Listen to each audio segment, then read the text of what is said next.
айтады ғой адамдар, ойым көп, ойдан шаршаймын дейді ғой. Неге? Әрекетің аз екен. Егер сен сол сәтте тұрып жүгіріп кететін болсаң, әрекет жасайтын болсаң, спортқа кетіп қалатын болсаң, сен міндетті түрде ойың азаяды, потому что бұл екеуі бір-біріне компенсация болатын механизмдер. Мысалы біз кез келген әсіресе болады, жұмыстан келесің, ойың көп, жаңағы не ананы ойлайсың, мынаны ойлайсың, сонда мысалы талға шығып кету керек, иә. Прям физикалық тұрғыда әрекет жасап кету керек, любой нәрсе. Монотонный емес, кәдімгі фокусыңды бөлетін әрекет жасау керек. Жүресің, жүгіресің, отырып тұрасың, или барып әйеліңмен барып әңгіме айтып кетсең де болады. Ол да әрекетке жатады. Сол кезде ой азаяды. Сол үшін ой қашан көбейеді, әрекет азайған кезде. Мысалы үшін қараңыз, сіздің балаңыз бар, сіз білесіз, егер кішкентай баланы таңнан кешке дейін оған бойында ғана страшный энергия бар ғой, оны далаға шығып, қыдыртып, шаршатып алып келіп ұйықтатпасаң, кешке жақын ол ыңырсиды, жылайды, уже стрессовать етеді, уже истерика шығара бастайды. Неге? Өйткені мына табиғатындағы бойындағы энергия жаратылып үлгерген жоқ. Жаратылып үлгермегеннен кейін миға сигнал келеді, жаратып бітірейік деп.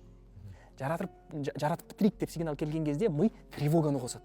Тревоганы қосқаннан кейін адам сценарийларда бүкіл ми өмірінің сценарийларына кіре бастайды ғой. Не үшін мынандай болды, неғып өйткен едім деп. Енді бала ойланамайды ғой, балада әлі ақыл соңына дейін қосылған жоқ қой. Бірақ үлкен адам әрекет жасамайтын болса, о да ойға кетіп қалады, балада жылауға кетіп қалады, истерикаға кетіп қалады, раздражениеға кетіп қалады. Түсіндіре алдым ба? А үлкен адамда ол просто ойлау жүйесіне ауысып кетеді.